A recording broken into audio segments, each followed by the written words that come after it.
হযরত আলী রাদিয়াল্লাহু তাআলা আনহুর নাম শুনছেন? হযরত আলী রাদিয়াল্লাহু তাআলা আনহু হুজুর আকরাম সাল্লাল্লাহু আলাইহি ওয়াসাল্লাম হযরত ফাতেমাতুজ জাহরা রাদিয়াল্লাহু তাআলা আনহার জামাতা।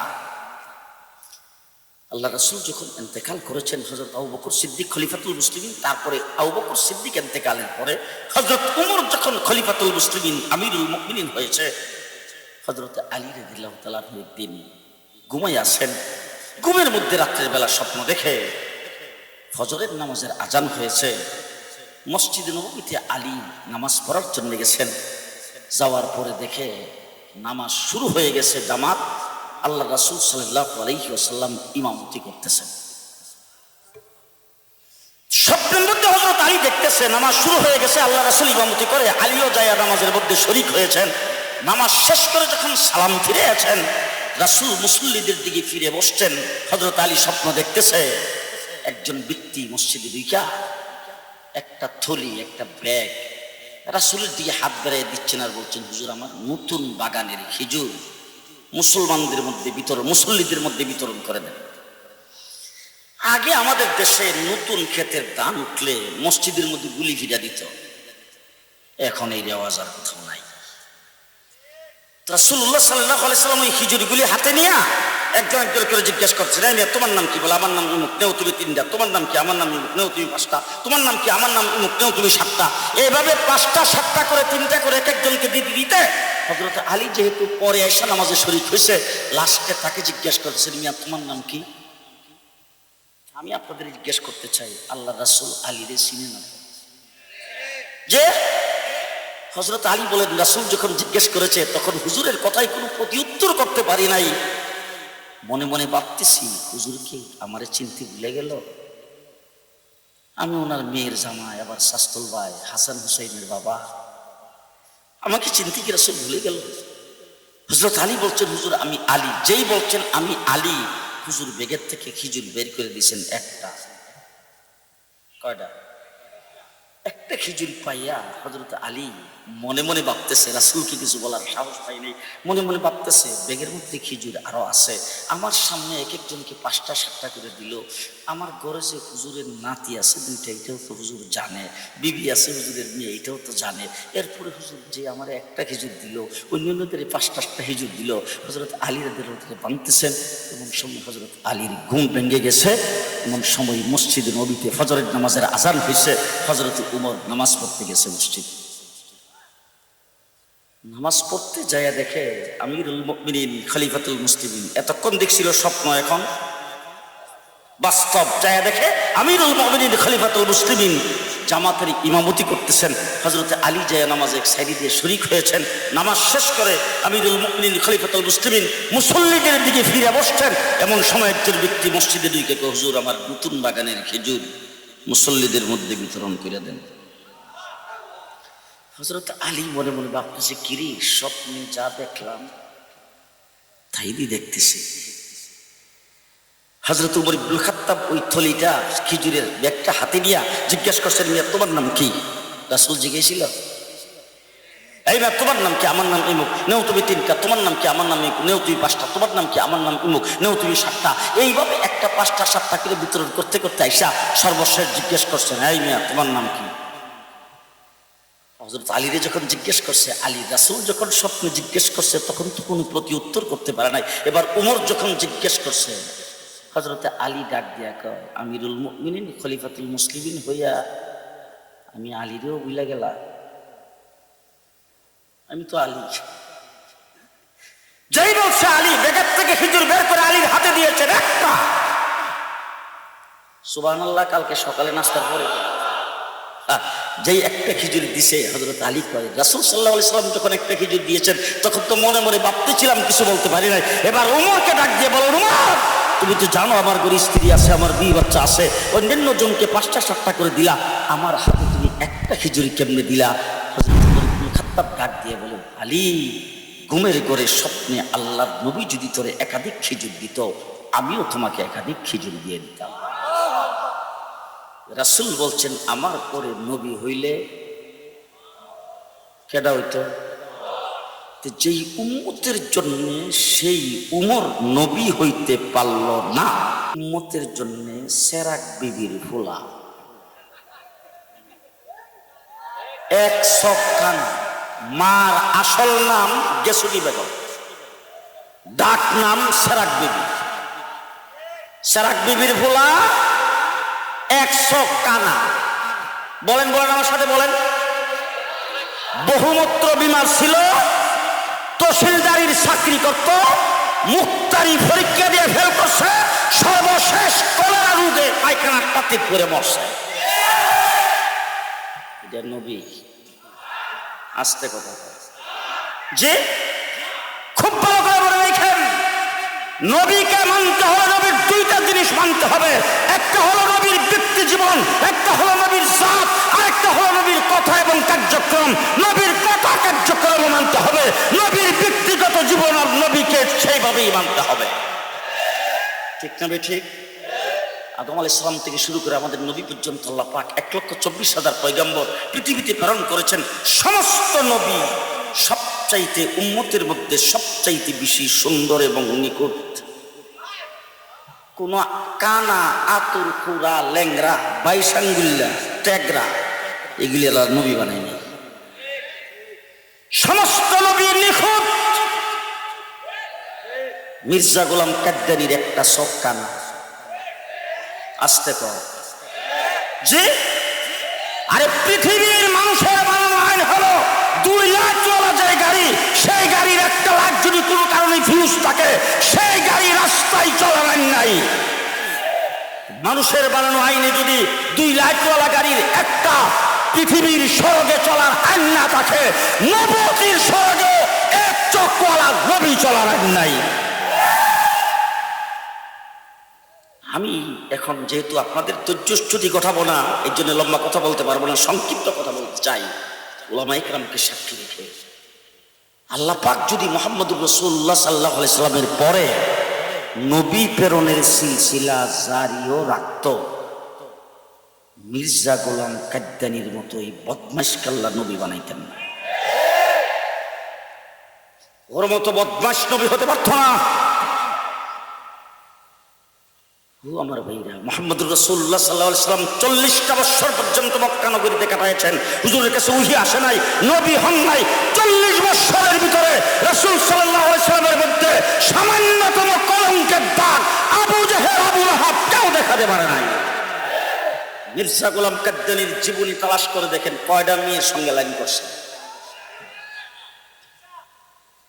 এত বড় লচ্ছা বদমাশকে আল্লাহ পাক নবী বানাইতো যদি নবী প্রেরণের সিলসিলা জারিও থাকতো। ঠিক কিনা? মুহাম্মদুর রাসূলুল্লাহ সাল্লাল্লাহু আলাইহি সাল্লামের পরে কিয়ামত পর্যন্ত কোন নবী, এই ডাইনে বামে দেখেন কেউ যদি না কয় হেরে দিও কইবেন কোন নবী। হ্যাঁ, যদি কোনো ব্যক্তি নবী দাবি করে,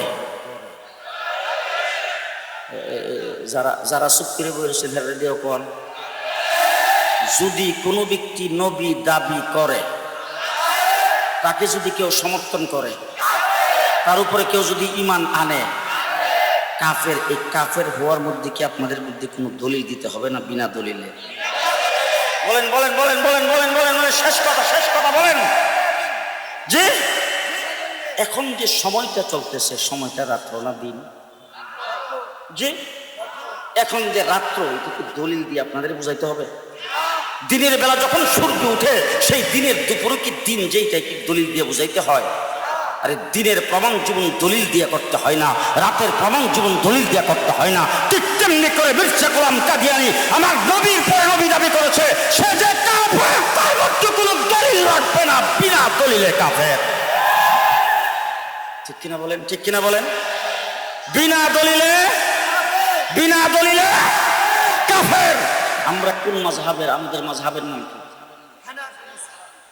এইখানেও কিছু গড়বড় আছে মনে হয়, মাঝখানে বসা আসতে। কোন মাযহাব? কোন মাযহাব? আমাদের ইমামে আজম আবু হানিফা রাহমাতুল্লাহি আলাইহি। ঠিক না ঠিক? ইমামে আজম আবু হানিফা রাহমাতুল্লাহি আলাইহি, যিনি কোরআন এবং হাদিস থেকে ইস্তেমবাত করে, কোরআন এবং হাদিস রিসার্চ করে এই উম্মতের জন্য 13 লক্ষ মাসালা বের করেছেন। ইমামে আজম আবু হানিফা রাহমাতুল্লাহি আলাইহির ফতোয়া ভালো করে শুনেন। ইমামে আজম আবু হানিফা রাহমাতুল্লাহি আলাইহি বলছেন, কোনো ব্যক্তি যদি রাসূল সাল্লাল্লাহু আলাইহি সাল্লামের পরে কিয়ামত পর্যন্ত সময়ের ভিতরে যদি কোনো ব্যক্তি নবী দাবি করে, আর সেই ব্যক্তিকে কেউ যদি যে জিগায় যে তুমি যে নবী, নবীর দলিল কি, তুমি যে নবী হইছ সেই তোমার দলিল কি, তোমার নবুয়তের দলিল কি, এই কথাটা যদি কোনো ব্যক্তি যে জিজ্ঞেস করে, যে জিজ্ঞেস করেছেন সেও কাফের। যে জিজ্ঞেস করেছেন সেও। তাহলে কাদিয়ানী মির্জা গোলাম কাদিয়ানী এবং তার অনুসারী তার সমর্থকরা যে কাফের, বিনা দলিলে তার মধ্যে কোন সন্দেহ? আরো জোরে বলেন, আরো জোরে বলেন। আজকের দিনে যারা সংসদে তাদের পক্ষে দাঁড়ানি করবে তারাও কাফের, টকশুনে যারা তাদের পক্ষে বলবে তারাও কাফের। ঠিক কিনা, ঠিক কিনা জোরে কর, আরো জোরে বলেন। শেষ কথা আপনাদের সামনে বলে যাচ্ছি, মনে রেখেন। পঞ্চগড়ে সমাবেশ করতে চেয়েছিল, ওখানকার মুসলমানেরা রাস্তায় প্রতিরোধ করেছেন, প্রতিবাদে রাস্তায় নেমেছেন, রক্ত দিয়েছেন, 2 জন শাহাদাত বরণ করেছেন। তারপরে প্রশাসনের টনক লড়ছে, সেটাকে বন্ধ করেছেন। আমি বলবো, যেই প্রশাসন এই টনক লড়ার আগে কাদিয়ানীদের মতো কাফেরদেরকে সমাবেশ করার অনুমতি দিয়েছিলেন, সেই প্রশাসন 1 নম্বরের দোষী। ঠিক না ঠিক? আজকে যদি সেখানে কোনো প্রকারের মামলা হয়, কোন প্রকারের কেস হয়, কোন প্রকারের মোকদ্দমা হয়, তাইলে সর্বপ্রথম যারা পারমিশন দিয়েছেন তাদের বিরুদ্ধে মামলা হতে হবে। ঠিক কিনা বলেন? শেষ কথা আপনাদের সামনে বলতে চাই, আজকে হিন্দুরা আমাদের দেশে কোন সভা সমাবেশ করে না, এরা তো ওয়াজ মাহফিল করে না। হিন্দু, বুদ্ধ, খ্রিস্টানও আমাদের দেশে ওয়াজ মাহফিল করে, তাদের পূজা মণ্ডপে তাদের জায়গায় সেখানে ওয়াজ করে, মাইক লাগায়, দুল তবলা বাজায়, পূজা পালন করে। আমাদের দেশে, আমাদের যেহেতু মেজরিটি মুসলমান, আমাদের কানে তাদের আওয়াজগুলো আসে। আমরাও অনেক সময় তাদের পূজা মণ্ডপের কাছে রাস্তায় যানজট লাগে যায়, সেইগুলি আমরা সহ্য করি। শুধু সহ্য করি না, তাদের পূজা তারা পালন করবে, তাদের মাহফিল তারা করবে। সেখানে যদি কোনো মুসলমান কুলাঙ্গার বাধা দিতে চাই, সেটা হেফাজত করব আমরা পাহারা দিয়ে। তার কারণ হলো, তারা এই দেশের নাগরিক সুবিধা পাবে, কারণ তাদের বিরুদ্ধে আমরা কিছু বলি না, তাদেরকে সমাবেশ করতে দেই। এরপরে বাংলাদেশে তারা তো কোনোদিন ইলেকশন করে না। হ্যাঁ, মেম্বার চেয়ারম্যান হয়, এমপি, মন্ত্রী, পুলিশ অফিসার, হ্যাঁ হয় না, সচিব। সচিবালয়ের ভিতরে ঢুকে দেখেন কত বুদ্ধ, খ্রিস্টান, কত হিন্দু সেখানে সচিবালয়ের সচিব হয়ে বসে আছে, পুলিশ অফিসার আছে, মন্ত্রী হয়, এমপি হয়। সুরঞ্জিত সেন মন্ত্রী ছিল, প্রমোদ মার্কের খ্রিস্টান মন্ত্রী ছিল, সিনহা বিচারপতি হয়েছে। আমরা কোনোদিন তাদের বিরুদ্ধে একটা টু শব্দ করি নাই। ঠিক কিনা বলেন? তাইলে এখন প্রশ্ন, কাদিয়ানীদের বিরুদ্ধে কেন করি? শেষ কথা ভালো করে মনে রাখবেন, নারায়ণগঞ্জের মানুষ, আমি আসলে আজকে মুন্সিগঞ্জে এক প্রোগ্রাম, ওখান থেকে আমি গেছি কবিল্লা যাই, স্টেজে উঠছি, 5-7-10 মিনিট কথা বইলা আবার এসে গাড়িতে উঠিয়া খুব দৌড়ে আসছিলাম। আমার অত্যন্ত স্নেহভাজন মৌলানা ফেরদৌসুর রহমান, মৌলানা হারুন, তারা আমাকে বলছিলেন, হুজুর তাড়াতাড়ি আসেন। আর আমারও ইচ্ছা ছিল যে নারায়ণগঞ্জ আজকে কিছু বলবো। নারায়ণগঞ্জেও কিন্তু এই কাফেরের দলের আস্তানা গাঁথতে পাইতারা শুরু করেছেন। সতর্ক হতে হবে এখন থেকে, যে হিন্দু, বৌদ্ধ, খ্রিস্টান আমার দেশে ইলেকশন করে, আমার দেশে এমপি মন্ত্রী হয়, আমার দেশে বিচারপতি হয়, আমার দেশে সচিব হয়, আমার দেশে অফিসার হয়, তাদের বিরুদ্ধে কিছু বলি না। হিন্দু, বৌদ্ধ, খ্রিস্টান সমাবেশ করে, পূজা পালন করে, তাদের বিরুদ্ধে কিছু বলি না। তার কারণ হলো, তারা এই দেশে সংখ্যালঘু মুসলিম হিসাবে তাদের ধর্মের পরিচয় দিয়ে তারা করে। কিনা, ঠিক কিনা? আমরা যখন ঈদের নামাজ পড়ি আমাদের মসজিদের সামনে, মসজিদের ভিতরে অথবা ঈদগাহ মাঠে, হিন্দুরা আরেক জায়গায় ঈদের নাম দিয়া কোনো নামাজ পড়ে। আমরা যখন কুরবানি করি তখন আমাদের কুরবানির মতো তারা কুরবানি করে। আব্দুর রহমান, আব্দুর রহিম, সিরাজুল ইসলাম, তাজুল ইসলাম, ফেরদাউসুর রহমান, হারুনুর রশিদ, এরকম কোনো নাম তারা, আস্তে কথা কর, যে আমার ধর্মীয় কিতাব কোরআন শরীফ তারা কোনোদিন পড়ে না, তাদের ধর্মের কিতাব তারা বলে না, আমার কোরআন শরীফ তারা ধরে না, আমার নামাজকে নামাজ বলে তারা ব্যবহার করে না, তাদের ইবাদতখানার নাম মসজিদে রাখে না, সেখান থেকে আমার আযান তারা বাজায় না। তাদের ধর্মের পরিচয় দিয়ে দেশে করে, 100 বার করবে, 1000 বার করবে, নাগরিক সুবিধা হিসেবে তারা সেটা বুক করবে, আমাদের কোনো আপত্তি নাই। কথা বলেন ঠিক না ঠিক? কিন্তু কাদিয়ানীরা অমুসলিম কাফের হইয়া নাম রাখে আব্দুর রহমান, আব্দুর রহিম, নাম রাখে সিরাজুল ইসলাম, তাজুল ইসলাম, কামরুল ইসলাম, কামরুজ্জামান, তাদের ইবাদতখানার নাম মসজিদ দেয়, সেখান থেকে আযানের ধ্বনি বাজায়। আমার কোরআন তারা পড়ে, তারা আমার মুসলমানদের লেবাস পোশাক ধারণ করে, তাদের পাসপোর্টে, তাদের আইডি কার্ডে, তাদের জন্ম নিবন্ধে মুসলমান পরিচয় দিয়ে বাংলাদেশে চলে। পরিষ্কার ভাষায় বলতে চাই, হিন্দু, বৌদ্ধ, খ্রিস্টান বাংলাদেশে সমাবেশ করে, কোনোদিন বাধা দেই নাই, বাধা দেব না। আজ থেকে পরিষ্কার বলে দিলাম, পঞ্চগড়ে যে পাইতারা করেছিল, এই পাইতারা যদি বাংলাদেশের 56,000 বর্গ মাইলের ভিতরে কোন জায়গায় সমাবেশ করার জন্য করে, সে বাংলাদেশের মুসলমান সেই জায়গায় লং মার্চ করবে, লং মার্চ করবে, লং মার্চ করবে।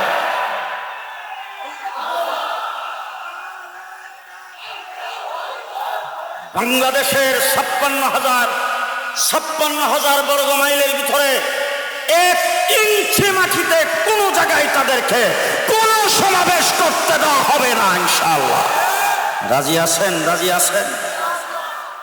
শেষ কথা আপনাদেরকে বলবো, সরকার যদি তাদের বিরুদ্ধে বিল পাশ করে তাদেরকে কাফের বলে, তাইলেও তারা কাফের, যদি না বলে, আস্তে কথা কয়,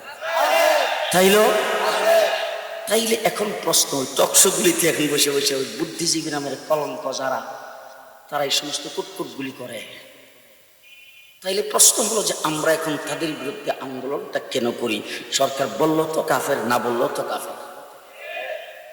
তাদের আইডি কার্ডে, তাদের পাসপোর্টে, তাদের জন্ম নিবন্ধে ধর্ম হিসাবে মুসলমান পরিচয় থাকার কারণে সেই মক্কা মদিনা যেখানে কাফেরদের ঢোকা নিষেধ,